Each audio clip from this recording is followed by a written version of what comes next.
Next, a look at the used book business. Wonder Book Incorporated was founded with a small bookstore in Frederick, Maryland in 1980. In 1997, the company began selling books on the Internet. Today they have over 1 million new and used books available online and also operate 2 retail stores. Book TV visited the Wonder Book warehouse in Frederick, Maryland to see how several million books are organized. I was always a book nut growing up as a kid, and I always liked to play with books and collect books, from the Scholastic Book Club in elementary school to buying books in high school. I really benefited from my liberal arts education at Connecticut College, learning a little bit about science, learning a little bit about literature, language, history. So for me, liberal arts education worked pretty well because I know a little bit about a lot of things. Well, we started in 1980 as a small retail store from scratch in Frederick, Maryland, and then grew steadily over the years in bricks and mortar, and then in 1997 was when we first put books on the internet. What gave you the idea to do that? Smart people that work for me that had a good vision. Also my brother, who's a professor out in San Francisco, he kept telling me there's something to this, and so we got into it pretty early. 97 was pretty early in the game to be on the internet. We're looking at 54,000 square feet of books. The books on the shelves behind us are internet books. They're all books that we sell on different mega sites on the internet. In addition to which, we have books that are on pallets, boxes that are being sorted to go onto the internet, go to our retail stores, be wholesaled, just be sorted out to try to find a use for every book that comes in.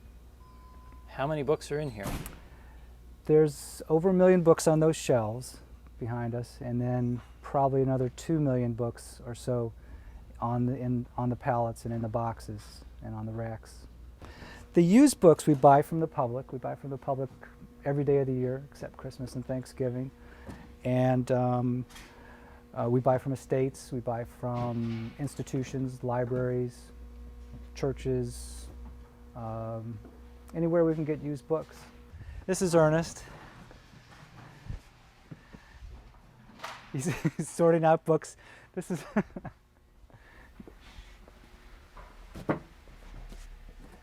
that one he's putting aside to possibly be researched. Heroes in the Discovery of South Africa. It looks like it's probably from the 1880s. Now this one looks pretty nice. This is one on Bonnie, Scotland.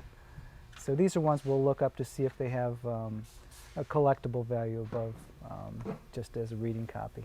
Where did that box come from? Do you know?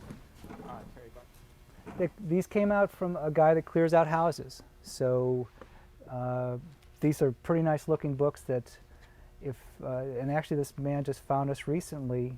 In the past he would dump these books. We try to find a use for just about every book. If a book is intact and not obsolete, like an obsolete computer manual or a 50-year-old encyclopedia, we will try to find some use for it, whether it's going for a dime or less overseas, or up to 4 or 5 figures for a collectible book, a rare book. And then the absolute worst decision is to pulp it, and the only thing we would pulp would be something that's defective, completely obsolete. This is where the day starts. Every day of the year except Christmas and Thanksgiving, every weekday, we come in at 7:30 and print out the orders that have come in through various mega sites from all over the world. On a busy day, we'll print out to 4,000 orders. Then we start sorting the orders and send people out to pull them from our internet stock. These are orders here? Yes, these are orders that have already been pulled. This is going to someone in Denver, Colorado, a book on sports supplements. Miniature book is going to California. Quentin Crisp book going to Ohio for $1.99. It's amazing this book still sells. This one's also going to California for $3.99. This is one of our data entry areas. The folks in here are putting books on the internet or trying to put them on the internet. They're new books, used books. Most of the new books we get are either remainders or hurts from publishers' overstocks. The folks in here will be pulling books out of boxes or bins, running the barcodes, if they have barcodes, through our computers, and with a number of different parameters, the computers will make a decision to accept the book on the internet or reject it, according to about 25 or 30 different parameters that we have as far as pricing, population, and other factors that help us make a decision whether that book has a good chance of selling or a poor chance of selling. What kind of books are you going through, Corey? These are It's been keyword force card. from Ernest or me, right? Yes. Okay. So these are books that have been triaged by either myself or Ernest here at the warehouse. These are books we think might have a good chance of selling online. So you have a science fiction book, Ramsey Campbell book, Dorothy Dunnett book. So Corey's, these don't have barcodes on them, so she's typing them in by keywords, trying to match them up with similar books on the internet, and determining, our program will determine a selling price according to a number of different parameters that we have internally created. And then if the program decides to accept the book and put it to go on the internet, then Corey will put it onto this cart, and then when the cart's full, or at the end of her shift, she'll take them out and put them on the shelves to be sold on the internet. This is our internet stock, one of the rows of over 1 million books. These books are not arranged in any kind of logical order, they're just arranged, organized in cyberspace. So you'll find Like this one here. a Studs Terkel book next to a James Patterson book.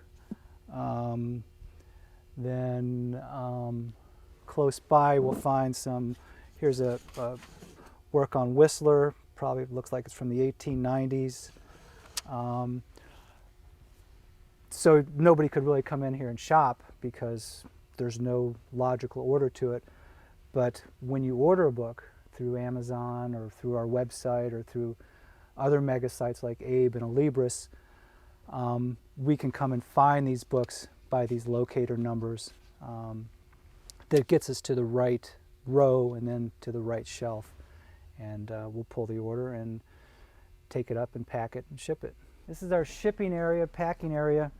These are all orders that were pulled today, printed this morning, pulled today, and are being packed to be shipped all over the U.S. and all over the world. If people are interested in learning more about your company or searching for books to buy, how would they do that? We have our own website that has all the 1 million books or more on it. It's wonderbook.com, just spelled out one word, wonderbook.com. And also has pages that have frequently asked questions about us, some history, our retail locations, hours, where to send us questions. Since you started 28 years ago, how have things changed in the used book business, and where do you see them going? It's just changed dramatically. It's just fast. It's very fast. We have to reinvent ourselves constantly. You know, there's always some major project going on now, whether it's in shipping, software. As far as what I see a good future for, I'm looking 10 years at a time. Books are a great medium. They're comfortable. All the doom and gloom about the end of the book, it certainly isn't showing here with the increased volume. So I'm optimistic. I think the comfortable, soft, friendly medium of a book where you can see where you've been, you can see where you're going, it's tangible, it's three-dimensional. I think they're going to be around for a long time.